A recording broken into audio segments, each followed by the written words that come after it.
नमस्कार, सुजस के खास कार्यक्रम आपकी विधानसभा आपकी खबर में आप सभी का स्वागत करती हूं। मैं हूं आपके साथ निशा शर्मा। इस खास बुलेटिन में हम बात करेंगे मुख्यमंत्री श्री भजनलाल शर्मा के दौर और उनसे जुड़ी महत्वपूर्ण खबरों की, लेकिन उससे पहले एक नजर डालेंगे इस वक्त की हेडलाइंस पर। लोक सेवा दिवस पर राज्य स्तरीय कार्यक्रम में पहुंचे सीएम श्री भजनलाल शर्मा, उत्कृष्ट अधिकारियों को किया सम्मानित। सिविल सेवकों से मुख्यमंत्री श्री भजनलाल शर्मा बोले, अंतिम पंक्ति में खड़े व्यक्ति तक पहुंचाएं सरकारी योजनाओं का लाभ। राजस्थान में ओपन बोर्ड परीक्षाएं हुई शुरू, हर उम्र के व्यक्ति दे सकते हैं 10वीं और 12वीं की परीक्षा।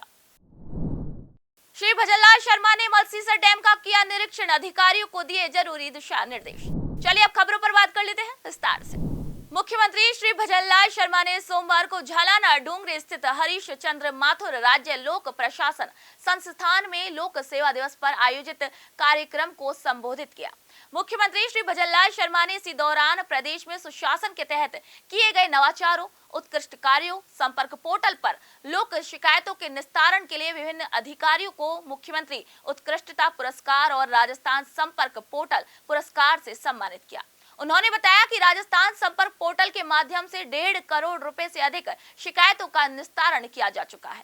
पिछले एक साल में दर्ज लगभग 33 लाख मामलों में से 99% से अधिक निस्तारित हो चुके हैं तथा दिसंबर माह में मनाए गए सुशासन सप्ताह में भी राजस्थान का स्थान देश के शीर्ष 3 राज्यों में रहा। राजस्थान संपर्क पोर्टल के माध्यम से 1.5 करोड़ से अधिक शिकायतों का निस्तारण किया जा चुका है। गत एक साल में दर्ज लगभग 33 लाख मामलों से 99% से अधिक निस्तारण हो चुके हैं। इसके लिए मैं आपको बधाई देता हूं। शिकायत निस्तारण का औसत समय घटकर 15 दिवस रह गया है तथा संतुष्ट व राहत प्रतिशत में भी बढ़ोतरी हुई है, लेकिन मैं चाहता हूं कि इसमें और कमी आए, ये घट करके और आए। अगर हम थोड़ा सा प्रयास करेंगे तो ये और भी घट करके आएगा। सिंचाई और पेयजल सुविधाओं के विकास के लिए राजस्थान सरकार के महत्वपूर्ण प्रयासों के बारे में बात करते हुए सीएम श्री भजनलाल शर्मा ने कहा कि रामजल सेतु और यमुना जल समझौते जैसे प्रोजेक्ट से पेयजल और सिंचाई के लिए भरपूर जल मिलेगा। उन्होंने कहा कि आईजीएनपी के लिए 3,400 करोड़ रुपए का प्रावधान किया गया है। जल जीवन मिशन के तहत गांव-गांव तक पानी पहुंचाने का हमारा वायदा भी पूरा हो रहा है।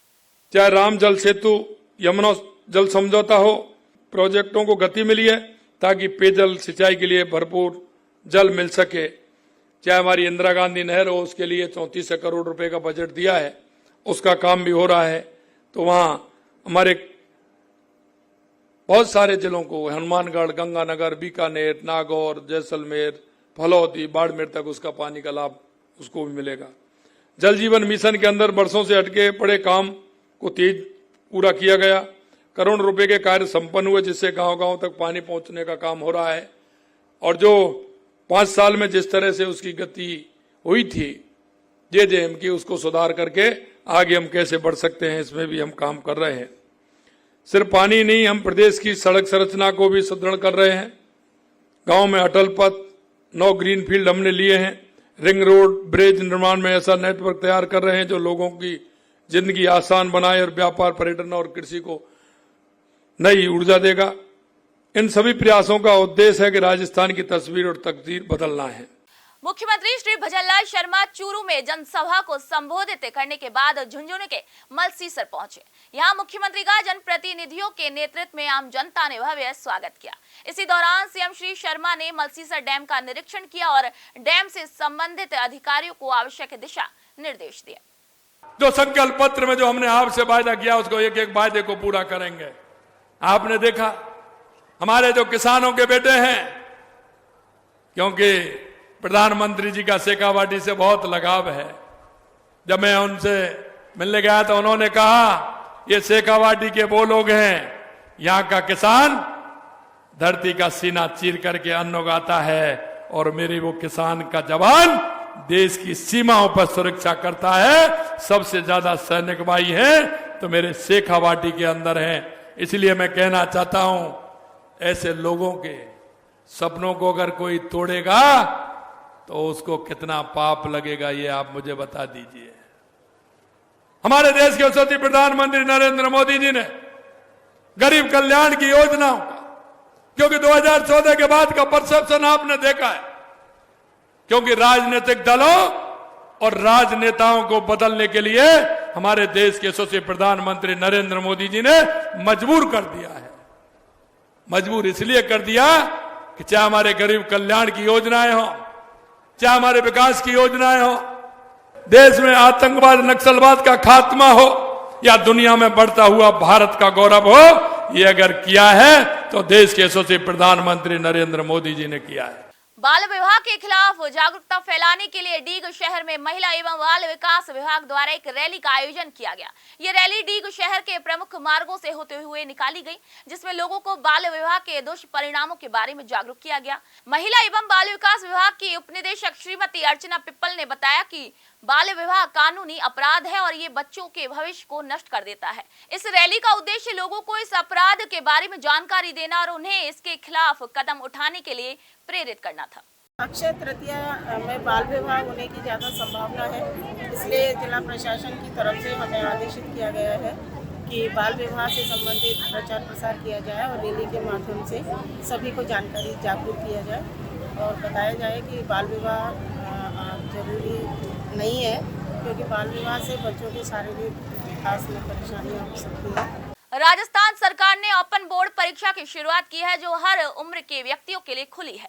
मुख्यमंत्री श्री भजनलाल शर्मा के नेतृत्व में ये पहल शुरू की गई है, जिसमें 10वीं और 12वीं की परीक्षा में अब कोई आयु सीमा नहीं है। इस योजना का लाभ हर व्यक्ति को मिलेगा। रामगढ़ के राजकीय उच्च माध्यमिक विद्यालय के ओपन बोर्ड सह प्रभारी श्री सुरेश नागपाल ने बताया कि इस परीक्षा में भाग लेने वाले विद्यार्थियों के लिए निःशुल्क शिक्षा और किताबें भी प्रदान की जाती हैं। इसके अलावा इस परीक्षा में कोई भी लगातार परीक्षा नहीं होती, बल्कि लंबे समय के गैप के बाद परीक्षा ली जाती है। इस योजना से अब व्यक्तियों को अपनी शिक्षा पूरी करने का एक सुनहरा अवसर मिलेगा। सरकार की योजना ये है कि शिक्षा के क्षेत्र में जो बच्चे अपनी व्यक्तिगत परिस्थितियों की वजह से, पारिवारिक परिस्थितियों की वजह से, आर्थिक परिस्थितियों की वजह से अपने समय पर शिक्षा नहीं ले पाए, या तो उनकी शिक्षा बीच में ही बंद हो गई या शुरू से ही कोई प्रॉब्लम थी, यहाँ इतनी सुंदर व्यवस्था है कि कोई भी बच्चा 1 जुलाई को 14 वर्ष पूरे करता है, उसने कहीं भी कोई भी पढ़ाई नहीं की, सिर्फ उसके पास जन्म का प्रमाण पत्र है, तो वो आकर के ओपन बोर्ड में 10वीं क्लास में एडमिशन ले सकता है। और यही व्यवस्था सीनियर क्लासेज के लिए है। कोई भी बच्चा 1 जुलाई को 16 वर्ष पूरे करता है तो वो सीनियर क्लास में एडमिशन ले सकता है, बशर्ते कि उसने 10वीं पास करें। लड़कियों की कोई फीस नहीं है, किसी भी प्रकार का शुल्क नहीं है, और जो पुस्तकें हैं वो सारे विषयों की निःशुल्क दी जाती हैं। 17 विषय तो 10वीं क्लास में है और 21 या 22 विषय जो हैं वो 12th क्लास में। कोई भी बच्चा, कोई ऐसा है जिसने 8 से 12वीं पास कर ली, आज उसको लगता है कि मुझे बायोलॉजी से सीनियर करनी है, वो व्यवस्था है यहाँ पर। 5 साल में बच्चे को 10 चांस मिलते हैं कम से कम एक क्लास को पास करने के लिए। और कोई बच्चा अगर सेकेंडरी बोर्ड में सप्लीमेंट्री आ गया और फेल हो गया, यहाँ पर एक TOC की योजना भी है, ट्रांसफर ऑफ क्रेडिट। उसके तहत बच्चे के वही नंबर जो जिनमें वो पास हुआ है वो इसमें ऐड हो जाते हैं और बाकी 3 विषयों का पेपर दे करके बच्चा 10वीं पास कर लेता है। और एक और बहुत अच्छी व्यवस्था है, कई बच्चे अंग्रेजी से डरते हैं, गणित से डरते हैं, तो यहाँ पे बच्चा साइंस के बगैर, गणित के बगैर, अंग्रेजी के बगैर 10वीं पास कर सकता है। इतने विकल्प हैं और खर्चा बहुत कम होता है। कोई 100 साल का व्यक्ति भी यहाँ ओपन बोर्ड में अगर परीक्षा दे, उसको कोई गैप सर्टिफिकेट देने की आवश्यकता नहीं किसी तरह का, और कोई उस पर एक्स्ट्रा व्यय नहीं होता। पहले क्लासेज लगती थी, ओपन क्लास लगती थी, 15 दिन का कैंप लगता था यहाँ पर। अब उसमें भी गवर्नमेंट ने उसको ऑनलाइन कर दिया, यूट्यूब से लिंक निकाल के बच्चे बड़ी आराम से 15 दिन की ट्रेनिंग घर बैठे ले सकते हैं। उसके वजह से उसको शतरंज के नंबर भी मिलते हैं जो उसको पास होने में मदद करते हैं। तो जो कोई भी बच्चा किसी वजह से नहीं पढ़ पाया, उसके लिए बहुत लाभकारी योजना है। लोगों को पता ही नहीं होता इस चीज़ का कि भाई ओपन बोर्ड में क्या है, ऐसा लगता है तो बड़ा कठिन प्रोसेस होगा, लेकिन बड़ी आसानी से मात्र जन्म प्रमाण पत्र के आधार पर आप 10वीं पास कर सकते हैं और 10वीं पास करके आप 12वीं पास कर सकते हैं। करौली जिले में सिविल सेवा दिवस 2025 के अवसर पर सहायक निदेशक सूचना एवं जनसंपर्क श्री धर्मेंद्र मीणा को उत्कृष्ट कार्यों के लिए सम्मानित किया गया। जिला कलेक्टर श्री नीलहव सक्सेना ने उन्हें ये सम्मान दिया और उनके नेतृत्व में सरकारी योजनाओं का प्रचार प्रसार जन जन तक पहुंचा, जिससे नागरिकों को योजनाओं का लाभ समय पर मिल सका। कलेक्टर ने बताया कि श्री मीणा ने विपरीत परिस्थितियों में भी धैर्य, बुद्धिमत्ता और परिश्रम से काम किया, जो कि प्रशंसनीय है। और इसी अवसर पर 11 अन्य अधिकारी और कर्मचारियों को भी सम्मानित किया गया। बीकानेर जिले को मुख्यमंत्री श्री भजनलाल शर्मा की डबल इंजन सरकार से निरंतर सौगातें मिल रही हैं। केंद्रीय कानून मंत्री श्री अर्जुन राम मेघवाल ने संविधान निर्माता डॉक्टर भीमराव अंबेडकर सर्किल के विकास के लिए 10 लाख रुपए और doctor BR Ambedkar welfare society के लिए 20 लाख रुपए मंजूर किए हैं। ये घोषणा अंबेडकर जयंती कार्यक्रम में की गई। सौंदर्यीकरण के तहत सर्किल पर लाइटिंग, हरियाली और अन्य सुविधाओं का विकास किया जाएगा। साथ ही वेलफेयर सोसाइटी में सोलर पैनल लगाए जाएंगे, जिससे स्थायी ऊर्जा समाधान मिलेगा। सवाई माधोपुर जिले के बामनवास क्षेत्र के बौली कस्बे में शुद्ध के लिए युद्ध अभियान के अंतर्गत खाद्य सुरक्षा विभाग की टीम ने छापेमार कार्रवाई की। खाद्य सुरक्षा अधिकारी श्री वेद प्रकाश पूर्विया के नेतृत्व में टीम ने 4 दुकानों से 8 खाद्य नमूने लिए, जिनमें शरबत, एनर्जी ड्रिंक, मिठाई और पेयजल शामिल थे। यदि नमूने तय मानकों पर खरे नहीं उतरते हैं तो संबंधित दुकानदारों पर विधिक कार्रवाई भी की जाएगी। श्रीमान आयुक्त खाद्य सुरक्षा महोदय के निर्देश पे ग्रीष्मकालीन अभियान चलाया जा रहा है, जो कि 18 अप्रैल से 5 मई 2025 तक चलेगा।